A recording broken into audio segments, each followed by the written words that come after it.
राधे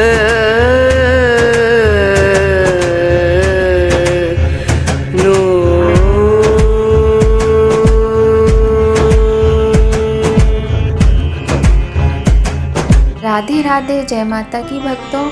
आप सभी का स्वागत करती हूँ स्पिरिचुअल ज्ञान साधना में, और आप सभी से अनुरोध करती हूँ कि स्पिरिचुअल ज्ञान साधना को सब्सक्राइब कर लीजिए और बेल आइकन को प्रेस कर दीजिए ताकि आपको नई नई वीडियोस का नोटिफिकेशन मिलता रहे। श्री गणेशाय नमः।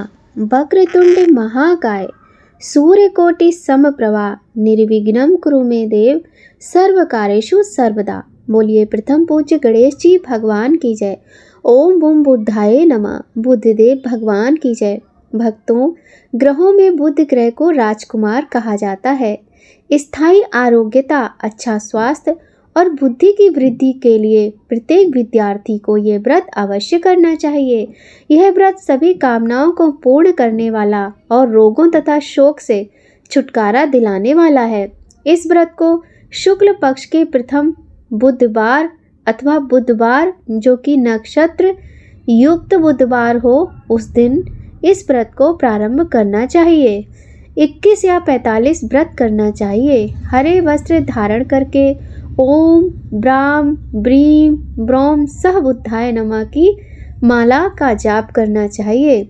इस दिन भोजन में नमक रहित खांड घी से बने पदार्थ जैसे मूंग का बना हुआ हलवा, मूंग की बनी मीठी पंजीरी या मूंग के लड्डुओं का दान करें और भोजन में भगवान को भोग लगाकर ही मीठा भोजन स्वयं करें। बुधवार का दिन भगवान बुद्ध देव के साथ साथ सभी देवी देवताओं में सबसे पहले पूजे जाने वाले भगवान गणेश जी को भी समर्पित होता है। बुधवार के दिन उपवास रखने का विशेष महत्व होता है, क्योंकि बुधवार के देवता भगवान गणेश हैं, जो कि बुद्धि के देवता हैं। हिंदू धार्मिक मान्यताओं के अनुसार सप्ताह के सभी 7 दिन अलग अलग देवी देवताओं को समर्पित होते हैं, फिर उन्हीं के अनुसार पूजा आराधना की जाती है।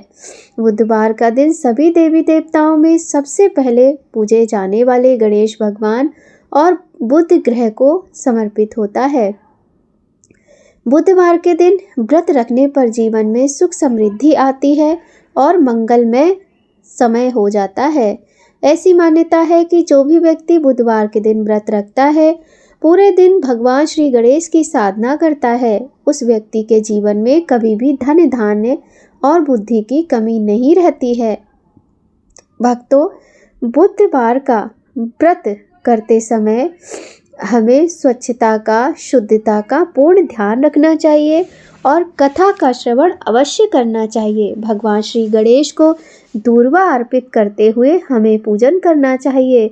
बुधवार का व्रत करने से हमारी कुंडली में स्थित बुध ग्रह भी मजबूत होता है और बुध ग्रह दोष की समाप्ति होती है। आइए भक्तों, आज हम आपको सुनाते हैं बुधवार व्रत की कथा। अत्यंत पावन पुण्यदायी कथा है। कथा को बड़े ही भाव और भक्ति के साथ सुनिएगा। बोलिए गणेश भगवान की जय, गौरी शंकर भगवान की जय, लक्ष्मी नारायण भगवान की जय। बोलिए बुद्ध देव भगवान की जय। पुराने समय की बात है। एक गांव में बूढ़ी विधवा माई अपनी बहू के साथ रहती थी। बहू बहुत ही मंदबुद्धि थी, जिसे भूख बर्दाश्त नहीं थी। सुबह उठकर वो सबसे पहले भोजन करती, उसके बाद कोई काम करती। एक दिन विधवा बूढ़ी माई ने अपने घर में पूजा करवाने का सोचा, पर वो परेशान थी, क्योंकि उन्हें पता था कि उनकी बहू पकवान बनते ही सारे पकवानों को जूठा कर देगी। ऐसे में बहुत देर सोचने के बाद उन्हें एक तरकीब सूझी। पूजा वाले दिन पकवान बनने से पहले ही बूढ़ी माई ने एक मटका लिया और उसमें एक छेद कर दिया। वह मटका अपनी बहू को देते हुए बोली, आज घर में पूजा है, इसलिए खाना खाने से पहले ये मटका भर लाओ। बूढ़ी माई की बहू भी बहुत चालाक थी। उसे पता था कि उसकी सास ने मटके में छेद कर दिया है। ऐसे में अपनी साड़ी में आटा बांधकर पनघट पर चली गई। वहां उसने पानी निकाला और आटा गूंथकर उसकी बाटियां बना दी। आसपास के पत्तों को इकट्ठा करके उसने उन बाटियों को सेका। बाटी सेकने के बाद वो गणेश जी के मंदिर में चली गई। गणेश जी को किसी ने चोला चढ़ाया हुआ था। उस चोले से उसने बाटी की राख साफ की। तभी उसने देखा कि गणेश जी की तोंद पर घी लगा हुआ है। उसने उस घी को बाटी पर लगाया और एक बाटी का भोग गणेश जी को चढ़ाकर सारी बाटी खा ली। थोड़ी देर बाद वो वापस अपने घर चली गई। बहू की इस हरकत पर गणेश जी को बड़ा गुस्सा आया। गुस्से में उन्होंने अपनी नाक पर उंगली चढ़ा ली। अगले दिन जब गांव वालों ने देखा कि गणेश जी ने अपनी नाक पर उंगली रखी हुई है तो वे उन्हें मनाने में लग गए। गांव वालों ने तरह तरह के पकवानों के भोग लगाए, पर भगवान ने अपनी नाक से उंगली नहीं हटाई। गांव के राजा को जब पता चला तो राजा ने बड़े बड़े पंडितों और ज्योतिषियों को बुलवाया और हवन कराया, किंतु फिर भी गणेश जी नहीं माने। परेशान होकर राजा ने ऐलान करवाया कि जो भी मनुष्य गणेश जी की नाक पर से उंगली हटवा देगा उसे इनाम के तौर पर 5 गांव दिए जाएंगे। इस घोषणा के बाद गांव के सभी लोग गणेश जी को मनाने में लग गए, पर कोई लाभ नहीं हुआ। एक दिन बूढ़ी माई की बहू बोली, अगर सभी लोग मुझे 5 गांव दे तो मैं गणेश जी को मना सकती हूँ। ये सुनकर बूढ़ी माई हंसने लगी और बोली, जब बड़े बड़े विद्वान पंडित कुछ नहीं कर पाए तो तुम कैसे गणेश जी को मना पाओगी। इस पर बहू बोली, एक बार मौका तो मिले, मैं ऐसा कर सकती हूँ। तभी गांव के एक आदमी ने कहा, जब आपको इस बात का मौका मिला है तो इस औरत को भी मौका मिलना चाहिए। गांव के सभी लोग इस बात पर राजी हो गए। अगले दिन बहू ने कहा कि मेरे घर से लेकर मंदिर तक एक पर्दा बंधा दिया जाए। सभी लोगों ने सोचा, इतना कुछ किया है तो ये भी सही। महिला के घर से लेकर मंदिर तक एक पर्दा बांध दिया गया। बहू अपने घर से निकलकर मंदिर गई, जहां वो अब से छुपकर मोगरी लेकर मंदिर में चली गई। मंदिर में जाकर वह गणेश जी से बोली, मैंने आपकी तोंद में से जरा सा घी क्या ले लिया, आपने तो अपनी नाक पर उंगली चढ़ा ली। अब अगर आज आपने नाक से उंगली नहीं हटाई तो मैं मोगरी मारकर आपकी मूर्ति के टुकड़े कर दूंगी। बहू की ये बात सुनकर गणेश जी डर गए और सोचने लगे, ये औरत तो पूरी तरह से पागल है, कहीं ये सच में मोगरी से मुझे ना तोड़ दे। एक काम करता हूँ, मैं अपनी उंगली हटा लेता हूँ। गणेश जी ने अपनी नाक पर से उंगली हटा ली, जिसे देखकर गांव वाले खुश हो गए। राजा के ऐलान के अनुसार बहू को 5 गांव इनाम में दिए गए। जिस बहू को गांव तो मिल गए, किंतु बहू के मन में ये बात घर कर गई कि उसने गणेश जी से किस तरह से बात की। अब वह दिन रात भूखी प्यासी रहकर सोचने लगी कि वह क्या करे। बहू की सास सोचती, ये तो कभी भूखी ना रहती थी, अब इसको क्या हो गया है जो ये भूखी रहती है। तो बहू से जब सास ने पूछा तो सास को सारी बात बहू ने बताई। ऐसे में सास भी हैरान हो गई और उसको सुनाया कि तुम ऐसा करो, भगवान को मनाने की कोशिश करो। भगवान को अगर तुम मनाओगी तो वो तुम्हारी बात जरूर मानेंगे और तुम पर प्रसन्न भी हो जाएंगे, चिंता मत करो। बहू भूखी प्यासी कई दिनों से थी। अब वह भगवान के चरणों में जाकर गिर गई और भगवान से विनती करने लगी कि प्रभु, मुझसे गलती तो हुई है, लेकिन आप तो सब कुछ जानने वाले हो। मेरी मजबूरी थी, इसलिए मैंने आपसे कहा।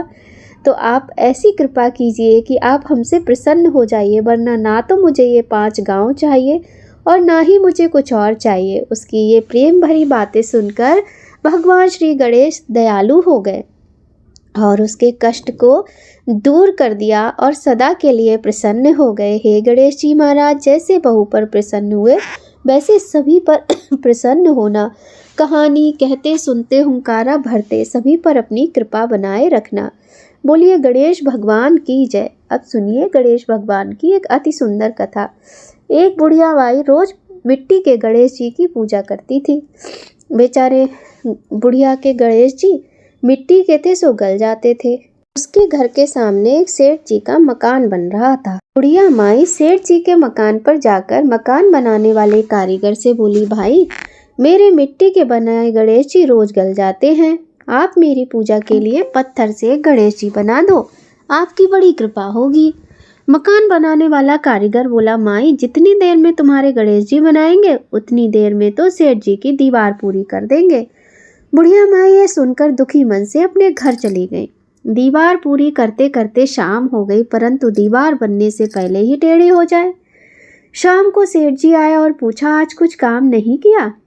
तब मकान बनाने वाला कारीगर ने कहा कि काम तो किया और ऐसे ऐसे एक बुढ़िया माई आई थी, इस तरीके से फिर हुआ और पता नहीं क्यों ये जितनी बार दीवार बनाते हैं टेढ़ी हो जाती है। तब सेठ जी ने बुढ़िया माई से जाकर कहा, माई तुम हमारी दीवार सीधी कर दो तो हम सोने के गणेश जी तुम्हें बनवा कर देंगे। गणेश जी ने ये सुनते ही सेठ जी की दीवार सीधी कर दी। सेठ जी ने भी बुढ़िया माई को पूजा के लिए सोने के गणेश जी बनवा कर दिए और गणेश जी को पाकर बूढ़ी माई बड़ी प्रसन्न हुई। हे विनायक जी महाराज, जैसे सेठ जी की दीवार सीधी की वैसे ही कहते सुनते हमारे भी सारे कार्य सीधे करना। बोलिए गणेश जी भगवान की जय। एक बार भगवान गणेश जी बाल रूप में चुटकी भर चावल और चम्मच में दूध लेकर पृथ्वीलोक में निकले। वे सबको अपनी खीर बनाने को कहते जा रहे थे, पर सबने उनकी बात को अनदेखा किया। इसी दौरान एक गरीब बुढ़िया ने उनकी खीर बनाना स्वीकार कर लिया और एक चूल्हे पर भगोना चढ़ा दिया। इस पर गणेश जी ने घर का सबसे बड़ा बर्तन चूल्हे पर चढ़ाने को कहा। बुढ़िया ने बाल लीला समझते हुए घर का बड़ा भगोना उस पर चढ़ा दिया और कुछ ही देर में बुढ़िया क्या देखती है, बहुत बड़ा चमत्कार हुआ। और चमत्कार हुआ है तो बुढ़िया माई के होश उड़ गए। गणेश जी के दिए चावल और दूध बढ़ते चले गए और पूरा भगोना उससे भर गया। इसी बीच गणेश जी नहाने के बाद खीर खाने की बात कहते हुए वहां से चले गए। पीछे से बुढ़िया के पोते पोती आए तो भूख लगने पर बुढ़िया ने उन्हें वह खीर खिला दी। खीर बनते देख रही पड़ोसन को भी बुढ़िया ने कटोरा भरकर खीर दे दी। बेटे की बहू ने भी चुपके से एक कटोरा खीर खाने के साथ एक कटोरा खीर छिपा दी। अब क्या था, इसके बाद गणेश जी को भूख लगने लगी तो बुढ़िया को भी भूख लगने लगी तो बुढ़िया ने भी खाने के लिए खीर हाथ में ले ली और बोली, आ जा रे गणेशिया खीर खा ले। तभी गणेश जी वहाँ पहुँच गए और बोले कि मैंने तो खीर पहले ही खा ली। जब बुढ़िया ने पूछा कब खाई तो वे बोले कि जब तेरे पोते पोती पड़ोसन व बहू ने खाई तभी मेरा पेट भर गया। इसके बाद जब बुढ़िया ने बाकी बची खीर के उपयोग के विषय में पूछा तो गणेश जी ने उसे नगर में बांटने को कहा। जब बुढ़िया ने खीर बांटी तो राजा को भी इस बात का पता लग गया। इस पर इसने बुढ़िया को दरबार में बुला लिया। सारा माजरा जानकर उसने बुढ़िया का खीर का भगोना अपने पास मंगा लिया। पर राजा के महल में वह जैसे ही पहुंचा उसमें कीड़े मकोड़े व जहरीले जानवर भर गए। यह देख राजा ने वह बर्तन वापस बुढ़िया माई को दे दिया, जो उसके घर ले जाते ही वापस पहले जैसा हो गया। इसके बाद बुढ़िया माई ने फिर गणेश जी से बची हुई खीर के विषय में पूछा कि क्या करें, तो उन्होंने झोपड़ी के कोने में गाड़ देने को कहा। ऐसा कर बुढ़िया माई रात को सो गई। गणेश जी उसकी झोपड़ी को लात मारते हुए अंतर्ध्यान हो गए। अगले दिन जब बुढ़िया माई उठी तो उसे अपनी झोपड़ी में बदली हुई महल दिखाई दिया और खीर के बर्तन सोने जवाहरातों से भरे मिले। गणेश जी की कृपा जानकर बुढ़िया माई बहुत प्रसन्न हो गई।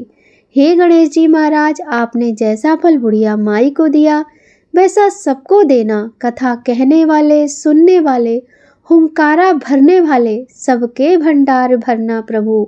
सबको सोने के महल देना, सब पर अपनी कृपा बरसाना। बोलिए गणेश जी भगवान की जय। एक बार एक नवविवाहित जोड़ा था। रविवार के दिन वह अपनी पत्नी को साथ ले जाने के लिए अपने ससुर के घर गया। विवाह के बाद वह पहली बार गया था। ससुराल वालों ने उसका खूब स्वागत सत्कार किया और बहुत ही स्वादिष्ट पकवान बनाकर खिलाए। उसको बहुत सुंदर तरीके से बिस्तर पर सुलाया। उसकी पत्नी के दोस्तों ने उसके साथ मजाक भी किया और उसे उनके मजाक और बातचीत में बड़ा आनंद आया। अपनी पत्नी के छोटे भाइयों और बहनों द्वारा दिए गए आतिथ्य का आनंद लेते हुए वह भूल गया। सोमवार और मंगलवार दूसरे कामों में बीत गया। अब बुधवार का दिन था। उसने अपनी सास से कहा, आज मुझे एक जरूरी काम है, आप अपनी बेटी को तुरंत मेरे साथ भेज दीजिए। सास ने कहा, किंतु आज तो बुधवार है। बुधवार को बुध ग्रह लड़कियों के लिए शुभ नहीं होता। बेटियों को ससुराल भेजना अशुभ माना जाता है। मैं आज अपनी बेटी को नहीं भेजूंगी। सास ने कहा, मुझे बुध की जरा भी परवाह नहीं, वह मेरा कुछ नहीं बिगाड़ सकता। बुधवार मेरे जैसे व्यापारियों के लिए बहुत शुभ होता है। मुझे भी घर पर बहुत जरूरी काम है। दामाद ने कहा। सास ने कहा, आप रविवार को आए थे, सोमवार आपके आतिथ्य का दिन था। मेहमान को सिर्फ एक दिन का आतिथ्य मिलना चाहिए। आप ज़्यादा देर तक रुके हैं, इसमें हमारी कोई गलती नहीं है। हम आपको मंगलवार को जाने के लिए कैसे कह सकते थे, ये आपको तय करना था। अब भगवान के लिए कृपया कल चले जाइए, आज रुक जाइए। किंतु दामाद जो था वह जिद पर अड़ा रहा। उसने उसी दिन जाने की जिद की। ससुराल वालों ने उसका मूड भांप लिया और अपनी बेटी को उसके साथ भेजने को राजी हो गए। उन्होंने दंपति के लिए एक रथ का प्रबंध किया। शीघ्र ही दंपति एक बस्ती के पास पहुंच गए। अब उसकी पत्नी को प्यास लगी। उसने अपने पति से कहा, मुझे बहुत प्यास लगी है, कृपया मेरे लिए पानी ले आइए। पति बोला, ठीक है। इतने में ही उनकी बैलगाड़ी का पहिया टूट गया। वे लोग वहां से नीचे उतरे। उसने अपने पत्नी को एक जगह बिठा दिया और वह पानी लेने चला गया। इतने में ही चोर आए और उसके सारे जेवर छीन कर ले गए। थोड़ी देर में जब वह पानी लेकर आया तो उसने देखा कि उसके पास उसी की तरह दिखाई देने वाला दूसरा युवक पानी लेकर खड़ा है। वह दोनों में फर्क नहीं कर पाई। उसने उसे अपना पति समझ लिया और उससे बातचीत करने लगी। इसी बीच उसका असली पति भी वहां पहुंचा। वह अपनी पत्नी को किसी और के साथ बातें करते और मजाक करते देखकर हैरान रह गया। वह इसके व्यवहार से नाराज हो गया। पत्नी भी हैरान रह गई जब उसने अपने पति के जैसा ही एक आदमी हाथ में पानी का घड़ा लिए खड़ा देखा। दोनों पुरुष आपस में झगड़ा करने लगे। उस स्त्री को अपनी पत्नी बताने लगे। संयोग से उस नगर का एक सिपाही वहां आया और उसने जानना चाहा कि क्या मामला है। उसने महिला से पूछा, तुम्हारा असली पति कौन है? महिला बोली कि मैं स्वयं उलझन में हूँ। वे दोनों एक दूसरे से बहुत मिलते जुलते हैं। अब वह सोचने लगी, मैं क्या करूं? अब असली जो पति था उसको बड़ा दुख होने लगा। उसे अपनी सास की बातें याद आने लगी। सिपाही उन दोनों को राजा के पास ले गया और पूरी कहानी सुनाई। राजा ने अपने मंत्री से कहा, इन्हें जेल में डाल दो। अब उन्हें अलग अलग कोठरियों में बंद कर दिया गया। तीनों को अलग अलग कोठरियों में बंद कर दिया। रात काफी गहरी हो चुकी थी। बुध गहरी नींद सो रहा था। असली पति बहुत बेचैन था। उसे पश्चाताप हो रहा था।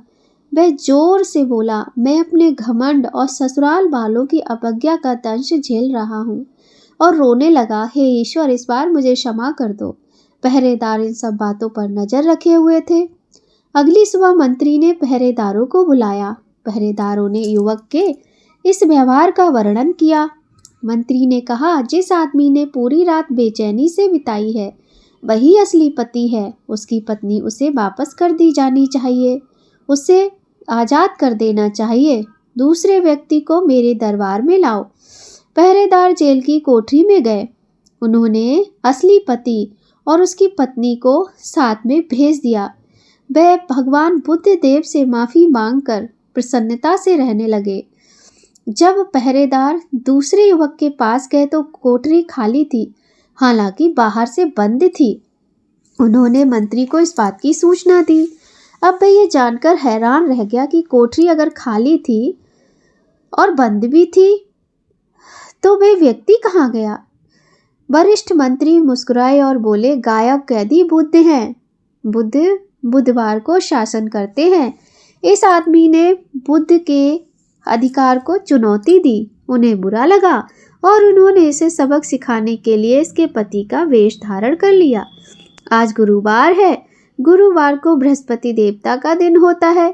बुद्ध ठीक सूर्योदय के समय गायब हो जाते हैं। डरो मत, पहरेदारों की कोई गलती नहीं है। इस प्रकार से उस साहूकार के बेटे को अपनी गलती का एहसास हुआ और वह बुधवार का व्रत करते हुए अपनी पत्नी के साथ खुशी से रहने लगा। आइए भक्तों, अब करते हैं गणेश चालीसा का पाठ। गणेश चालीसा का पाठ हमें प्रत्येक बुधवार को अवश्य करना चाहिए। बहुत ही शुभ रहता है और गणेश जी की कृपा प्राप्त होती है। जय गणपति सतगुण सदन कविवर बदन कृपाल, विघ्न हरण मंगल करण, जय जय गिरजालाल। जय जय जय गणपति गणराजू, मंगल भरण करण शुभ काजू। जय गज बदन सदन सुखदाता, विश्व विनायक बुद्धि विधाता। वक्रतुंड शुटि शून्य सुहावन, तिलक त्रिपुंड भाल मन भावन। राजित मणि मुक्तन उर्माला, स्वर्ण मुकुट शिर नयन विशाला। पुस्तक पाणि कुठार त्रिशूलम, मोदक भोग सुगंधित फूलम। सुंदर पीतांबर तन साजित, चरण पादुका मुन मन राजित। धनि शिव सुवन षडानन भ्राता, गौरी ललन विश्व विख्याता। रिद्धि सिद्धि तब चमर डुलावे, मूषक वाहन सोहत द्वारे। कहो जन्म शुभ कथा तुम्हारी, अति शुचि पावन मंगलकारी। एक समय गिरिराज कुमारी, पुत्र हेतु तप कीनो भारी। भयो यज्ञ जब पूर्ण अनूपा, तब पहुँचो तुम धरि दुज रूपा। अतिथि जान के गौर सुखारी, बहु सेवा करी तुम्हारी। अति प्रसन्न है तुम वर दीना, मातु पुत्र हित जो तप कीना। मिलई पुत्र तुहि विद्य विशाला, बिना गर्भ धारणे ही काला। गणनायक गुण ज्ञान निधाना, पूजित प्रथम रूप भगवाना। अस्कई अंतर्धान रूप है, पलना पर बालक स्वरूप है। बन शिशुरूदन जब ही तुम ठाना, लख मुख सुख नहीं गौर समाना। सकल मगन सुख मंगल गावे, नवते सुरन सुमन वर्षावे। शंभु माँ बहुदान लुटावे, सुरमन मुनिजन सुत देखन आवे। लखी अति आनंद मंगल साजा, देखन भी आए शनि राजा। निज अब गुण गुण शन मन माही, बालक देखन चाहत नाही। गिरिजा कछु मन भेद बढ़ायो, उत्सव मोर न शनि तुहि भायो। कहन लगे शनि मन सकुचाई, का करियो शिशु मोहि दिखाई। नहीं विश्वास उमा और भयऊ, शनि सो बालक देखन कहूँ। पढ़तई शनि द्रग कोड़ प्रकाशा, बालक सिर उड़ गयो आकाशा। गिरिजा गिरी विकल हुए धरणी, सो दुख दशा गयो नहीं वर्णी। हाहाकार मच्यो कैलाशा, शनि की नो लख सुत का नाशा। तुरत गरुड़ चढ़ विष्णु सिधाए, काटी चक्र सो गज सिर लाए। बालक के धड़ ऊपर ढार्यो, प्राण मंत्र पढ़ शंकर डार्यो। नाम गणेश शंभु तब कीने, प्रथम पूज्य बुद्धि निधि बर दीने। बुद्धि परीक्षा जब शिव कीना, पृथ्वी की प्रदक्षिणा लीना। चले शरानन मरम बुलाई, रची बैठ तुम बुद्धि उपाई। चरण मातु पित के धन लीने, तिनके साथ प्रदक्षिण कीने। धनि गणेश कहि शिव हर्षे, नवते सुरन सुमन बहु वर्षे। तुमरी महिमा बुद्धि बढ़ाई, शेष सहस सुख मुख सकै न गाई। मैं मतहीन मलिन दुखारी, करऊँ कौन विधि विनय तुम्हारी। भजत राम सुंदर प्रभुदासा, लख प्रयाग ककरा दुर्वासा। अब प्रभु दीन दया पर कीजे, अपनी शक्ति भक्ति कुछ दीजे। श्री गणेश ये चालीसा पाठ करे दर ध्यान, नित्य नव मंगल ग्रह बसै लहे जगत सन्मान। संबत अपन सहस्त्र दश ऋषि पंचमी दिनेश, पूर्ण चालीसा भयो मंगल मूर्ति गणेश। बोलिए गणेश भगवान की जय। भक्तों, आज की ये वीडियो यदि आपको थोड़ी भी अच्छी लगे या आपके काम आए तो वीडियो को लाइक ज़रूर कीजिएगा, और यदि चैनल पर पहली बार आए हैं तो चैनल को सब्सक्राइब कर लीजिए और बेल आइकन को प्रेस कर दीजिए, ताकि आपको आने वाली वीडियोस का नोटिफिकेशन सबसे पहले मिले। तो भक्तों, आज की वीडियो में बस इतना ही। बहुत जल्द फिर मिलते हैं आपसे नई कहानी, नई जानकारी के साथ नए वीडियो में। तब तक सभी लोग खूब खुश रहिए, स्वस्थ रहिए, प्रसन्न रहिए। जय माता की भक्तों, राधे राधे।